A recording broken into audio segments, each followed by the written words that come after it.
할렐루야, 사랑하는 프라미스 성도 여러분, 이 아침에 여러분들을 온라인으로 만나게 되어서 기쁘게 생각합니다. 우리 모두 다 같이 찬송가 516장, 통일 찬송가 265장, 옳은 길 따르라 의의 길을 찬송을 부르시겠습니다.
(10월 9일) 금요일 하나님께서 우리에게 주신 말씀은 고린도 후서 11장 1절에서 15절까지의 말씀이 되겠습니다. 원하건대 너희는 나의 좀 어리석은 것을 용납하라. 청하건대 나를 용납하라. 내가 하나님의 열심으로 너희를 위하여 열심을 내노니 내가 너희를 정결한 처녀로 한 남편인 그리스도께 드리려고 중매함이로다. 그러나 나는 뱀이 그 관계로 하와를 미혹한 것 같이 너희 마음이 그리스도를 향하는 진실함과 깨끗함에서 떠나 부패할까 두려워하노라. 만일 누가 가서 우리가 전파하지 아니한 다른 예수를 전파하거나 혹은 너희가 받지 아니한 다른 영을 받게 하거나 혹은 너희가 받지 아니한 다른 복음을 받게 할 때에는 너희가 잘 용납하는구나. 나는 지극히 크다는 사도들보다 부족한 것이 조금도 없는 줄로 생각하노라.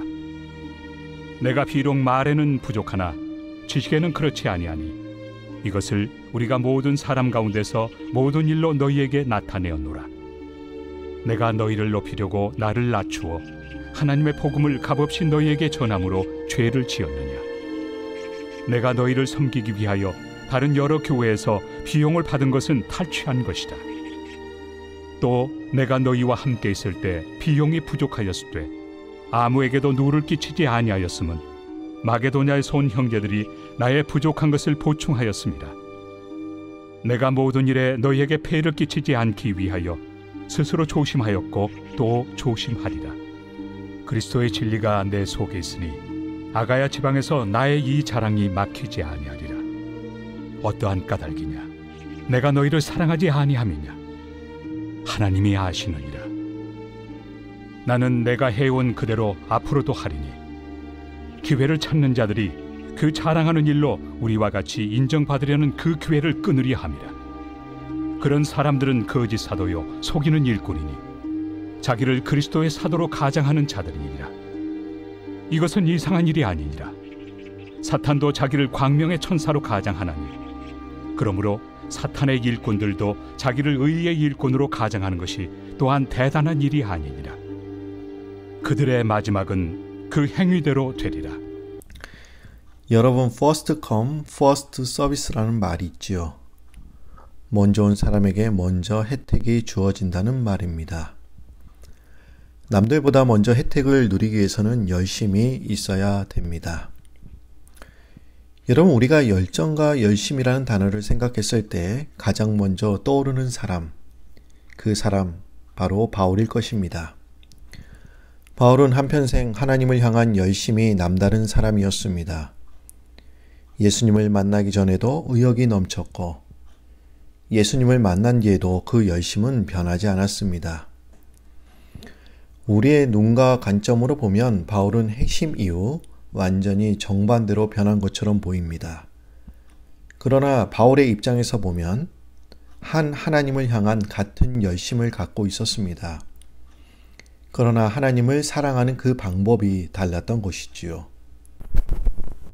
바울은 다메섹 도상에서 예수님을 만나기 전에는 그리스도인들을 이단으로 알고 그들을 체포하기 위해서 다메섹 도상까지 갔고 스데반 집사를 돌려쳐서 죽이는 일에 증인 역할을 감당하는 열심 있는 사람이었습니다. 여러분, 이것은 잘못된 열심이 어떤 결과를 초래할 수 있는지를 말해주고 있지요. 잘못된 열심이 스데반을 순교하게 만들었으며 하나님 나라를 확장하는 데 방해하기까지 했지요. 요한복음 2장 17절 말씀에 제자들이 성경 말씀에 주의 전을 사모하는 열심이 나를 삼키리라 한 것을 기억하리라. 이것은 예수님께서 성전에서 열심히 있는 자들을 향해서 하신 말씀입니다. 여기에서의 나란 예수 그리스도를 가리킵니다. 이 말씀은 자신의 열심 때문에 그리스도가 망하게 되었다라는 것을 말해주고 있습니다. 이것은 우리의 잘못된 열심이 그리스도를 망하게 할 수도 있다는 것이죠.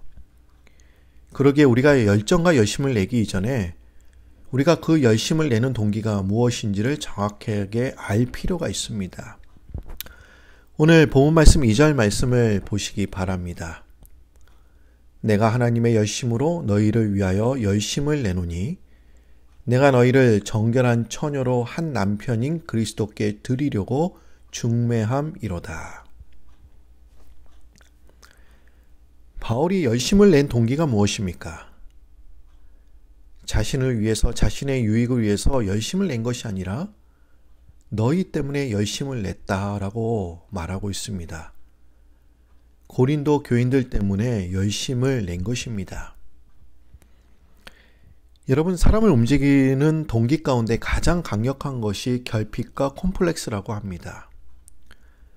사람들이 목이 마르다거나 굶주리는 등의 생리적인 결핍을 느끼게 되면 본능적으로 이를 채워줄 것을 향해 허겁지겁 움직인다고 해요. 또한 생리적인 결핍이 만족되어도 사람들은 여전히 무언가를 위해서 열심히 움직인다고 합니다. 그 내면에 과거에 받았던 자아나 자존심에 대한 상처, 외모, 가난 등이 깊이 자리 잡고 있지요. 이런 콤플렉스를 극복하기 위해서 열심을 냅니다. 하지만 이것은 자신의 야망과 성취욕이기 때문에 다른 사람들에게 또한 교회에 어떤 도움이 되지는 못합니다. 그렇기 때문에 우리가 어떤 일을 시작하려고 할 때 자신의 행동 동기가 어디에 있는지를 정직하게 돌아보아야 합니다. 여러분, 사도 바울은 교회가 자신에게 개인적으로 그 어떤 부당한 대우를 한다 할지라도 그로 인해 불평하거나 불만을 토로하지는 않았습니다. 하지만 그들이 복음과 진리를 떠날 때에는 무섭게 분노하며 책망했지요. 그것은 그 사역의 동기가 자신의 사심이나 욕심이 아니라 순수한 그리스도의 마음과 심장에서 우러나온 것이었기 때문에 바울은 그렇게 행동할 수가 있었던 것입니다. 우리는 개인의 이익이 아닌 바울처럼 문 영혼들을 아끼고 사랑하는 하나님의 열심과 순수한 마음으로 주님의 일을 감당해야 될 줄로 믿습니다.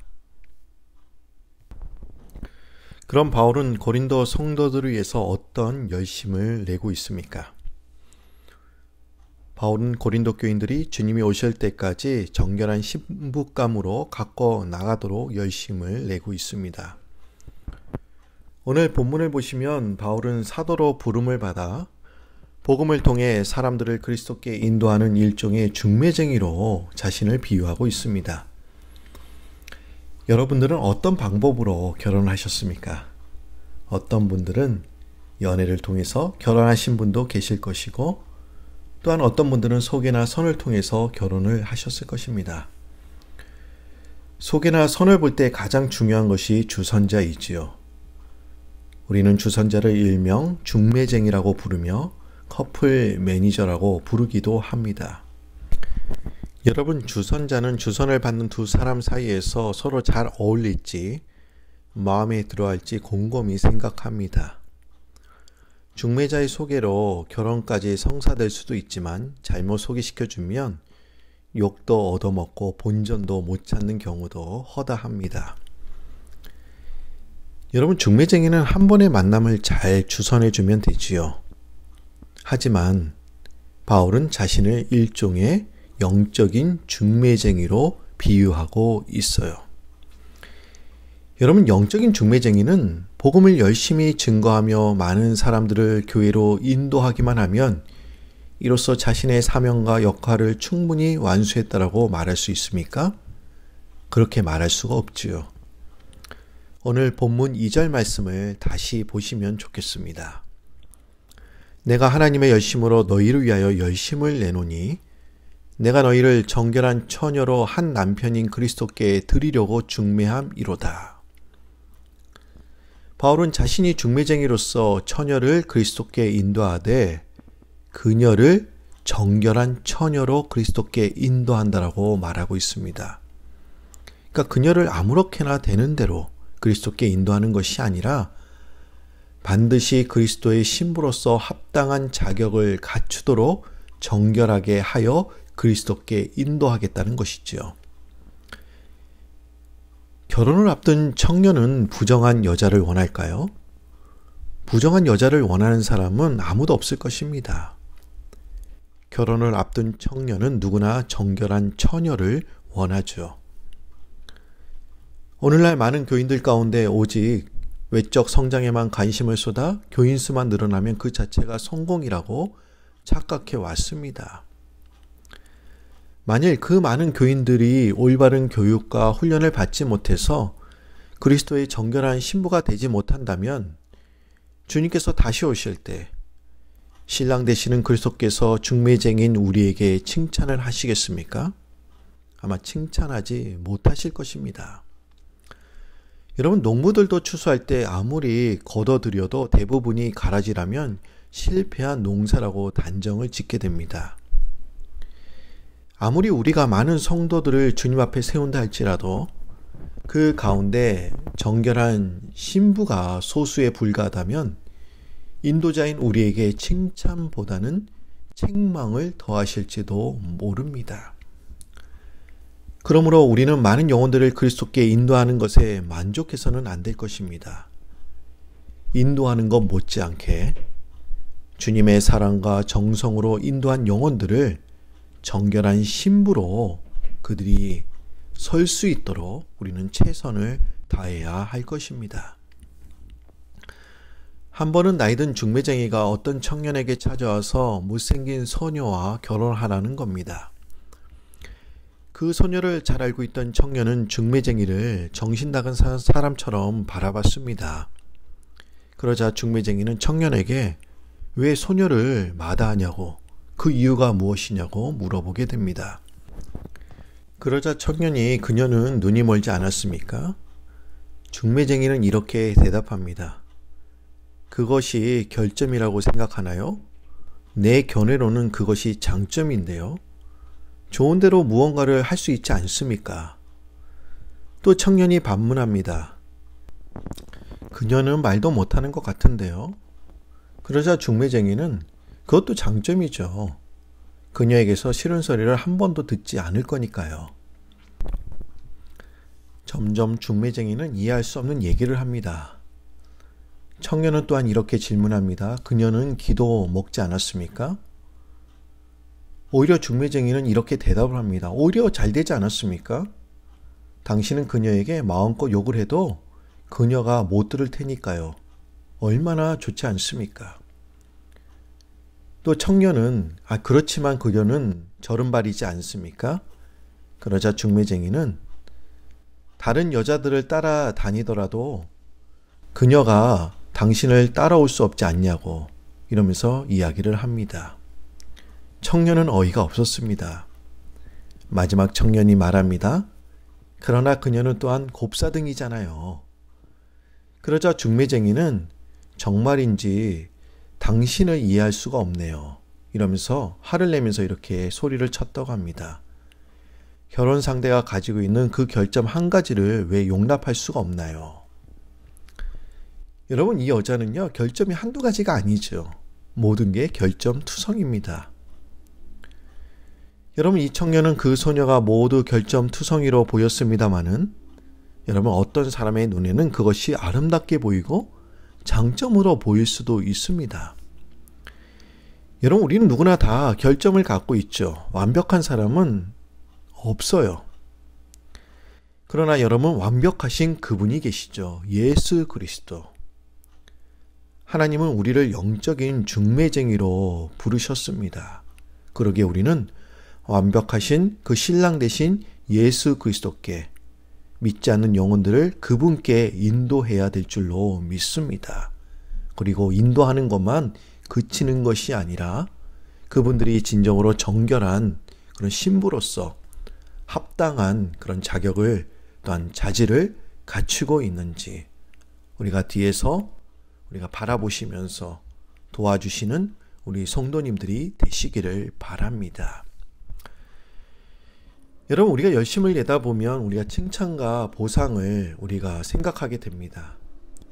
그러나 이런 것이 따라오지 못하면 우리는 낙심하게 되고 또 시험이 들기도 해요. 그러기에 우리의 보상은 이 땅에서가 아니라 오직 천국에서 받는 것임을 깨닫는 것이 필요합니다. 7절 말씀 보시면 바울 사도는 이렇게 고백을 합니다. 내가 복음을 높이려고 나를 낮추어 하나님의 복음을 값없이 너희에게 전함으로 죄를 지었느냐. 바울은 자신을 낮추고 복음을 값없이 전하였다라고 말씀하고 있습니다. 이것은 바울이 교회로부터 생계비와 선교비를 지원받으며 사역할 권리가 있었음에도 불구하고 복음 사역 전도에 장애를 가져오지 않기 위해 손수 노동하며 경비를 충당했습니다. 바울은 고린도 교회에 일체의 부담을 주지 않았습니다. 그렇다고 한다면 고린도 교회는 바울에게 감사해야 하지요. 그리고 고린도 교회로부터 더욱 극진한 대접을 받아야 했습니다마는 오히려 바울은 고린도 교인들로부터 당신이 사도로서의 자격이 없어서 그런 것이 아니냐고 오해를 받기도 했습니다. 여러분, 세상의 본질을 생각할 때 이것은 정상적인 현상인지로 모릅니다. 왜냐하면 이 땅은 우리 주님처럼 모두 영광까지 버리고 자신을 바쳐 희생하신 분을 십자가에 못 박아 버리는 곳이기 때문에 그렇습니다. 그렇다면 우리는 이 세상에서 모든 것을 희생해야 하는데, 그렇다고 한다면 우리의 보상 어디서 누구로부터 받아야 하는 것일까요? 아프리카에서 평생을 바쳐 사역해 왔던 한 선교사 부부가 배를 타고 뉴욕으로 돌아오는 길이었습니다. 그런데 그 배에는 잠시 휴가를 위해 아프리카에 들러 사냥을 마치고 돌아가는 누즈벨트 대통령도 함께 타고 있었습니다. 이윽고 그 배가 뉴욕에 도착했을 때 항구에서는 대통령과 인터뷰하기 위해 수많은 사람들이 몰려들었습니다. 하지만 이들 선교사 부부를 마중하기 위해 나온 사람은 한 사람도 없었습니다. 그래서 이들 선교사 부부는 어쩔 수 없이 한 초라한 호텔방에 묵게 되면서 남편은 낮에 있었던 일을 생각하며 침통한 표정으로 다음과 같이 말합니다. 잠시 동안의 휴가에 여행을 마치고 돌아온 사람들을 위해서는 저토록 많은 사람들이 환영하면서 평생을 사역하고 내가 돌아왔을 때는 환영하는 사람이 한 사람도 없다니 이건 너무나 불공평하다고 이렇게 이야기를 합니다. 그때 옆에 있던 아내가 이 남편에게 이렇게 위로를 합니다. 여보, 힘내요. 우리는 아직 집에 돌아온 것이 아니잖아요. 예, 맞습니다. 우리가 사는 집이 영원한 집이 아니죠.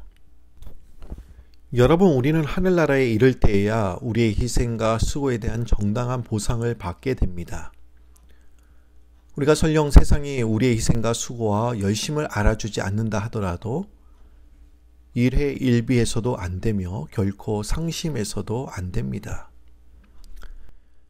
마태복음 25장 34절 말씀을 보시면 그때 임금이 그 오른편에 있는 자들에게 이르시되 내 아버지께 복 받을 자여 나와 창세로부터 너희를 위하여 예비된 나라를 상속받으라. 주님께서는 희생하고 열심을 낸 자들을 위해 합당한 상급과 축복을 예비하시며 기다리고 계시죠. 오늘 말씀을 통해서 우리가 열정과 열심을 내기 이전에 그 열정의 동기가 무엇인지 정직하게 돌아보시고 바울이 중매장이로서의 사역에 열심을 냈던 것처럼 우리 프라미스 성도님들도 중매장이로서의 열심을 내시기를 주님의 이름으로 축원드립니다. 우리의 보상은 이곳에서 받는 것이 아닌 주님께서 예배하신 곳에서 마음껏 받을 것이기에 우리가 이곳에서 어떠한 칭찬과 보상이 없더라도 상심하거나 낙심하는 분 한 분도 없으시기를 주님의 이름으로 축원드립니다. 다 같이 기도드립니다. 하나님 아버지, 이 아침에 저희들에게 꼭 필요한 말씀을 듣게 하여 주시고 바울의 그 열심을 통해서 우리의 사역이 무엇인지 다시 한번 알려주시니 참 감사합니다. 하나님께서는 바울을 영적인 중매쟁이로 부르셨던 것처럼 하나님, 우리도 영적인 중매쟁이로 이 자리에 부르신 줄로 우리가 믿습니다. 하나님, 우리 주의 믿지 않는 영혼들이 얼마나 많이 있습니까? 주님을 알지 못해서 또 여러 가지 환난과 고통 가운데 어려움을 겪고 있는 분들이 얼마나 많이 있습니까?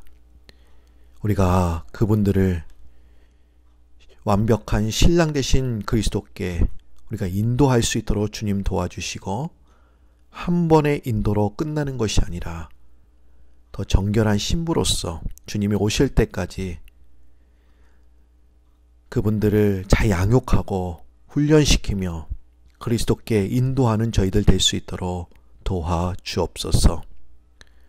주 하나님, 주님, 우리가 열심을 내지만 보상이 따르지 않으면 우리가 실망하고 낙심할 때가 얼마나 많이 있습니까? 우리가 세상에 그런 물질의 보상만 바라보는 것이 아니라 하나님께서 예비하신 그 하늘나라에서 내려주실 그 축복과 그 영광과 그 대가를 우리가 보상을 우리가 생각하면서 주님의 일을 잘 매진하며 나아갈 수 있도록 주여 우리를 축복하여 주옵소서. 하나님, 이제 날씨가 많이 쌀쌀해졌습니다. 이 날씨로부터 또한 우리를 보호하여 주시고, 하나님, 이 코로나가 우리의 가정을 침범하지 않도록 주님 성령의 불담으로 다 막아주시고, 진정으로 이 코로나로부터 자유해지는 놀라운 역사가 우리 삶 가운데 또한 일어날 수 있도록 도와주옵소서. 하나님, 지금 우리가 실버벨 신방, 시니어 신방 중에 있습니다. 지금 어르신들을 한 분 한 분 저희들이 위로하고 있습니다. 위로자로서의 사명을 잘 감당케 하여 주시고, 그 위로와 격려를 통해서 우리 성도님들이 또한 큰 힘 얻을 수 있도록 도와주옵소서. 이 시간에 건강으로 어려움을 겪고 계시는 우리 한우분들이 계십니까? 주님께서 직접 가셔서 안수해 주시고 또 치료해 주시고 어루만져 주셔서 이 시간에 놀라운 하나님의 역사가 또한 일어날 수 있도록 도와주옵소서. 모든 말씀 감사드리오며 예수님의 이름으로 기도드립니다. 하늘에 계신 우리 아버지여, 이름이 거룩히 여김을 받으시오며 나라의 마옵시며 뜻이 하늘에서 이룬 것 같이 땅에서도 이루어지이다. 오늘날 우리에게 일용할 양식을 주옵시고 우리가 우리에게 죄진 자를 사하여 준 것 같이 우리 죄를 사하여 주옵시고 우리를 시험에 들게 하지 마옵시고 다만 악에서 구하옵소서. 내게 나라와 권세와 영광이 아버지께 영원히 있사옵나이다. 아멘. 우리 모두 다 같이 오늘 주신 말씀 붙잡고 주여 세 번 부르시면서 기도하겠습니다. 주여, 주여, 주여.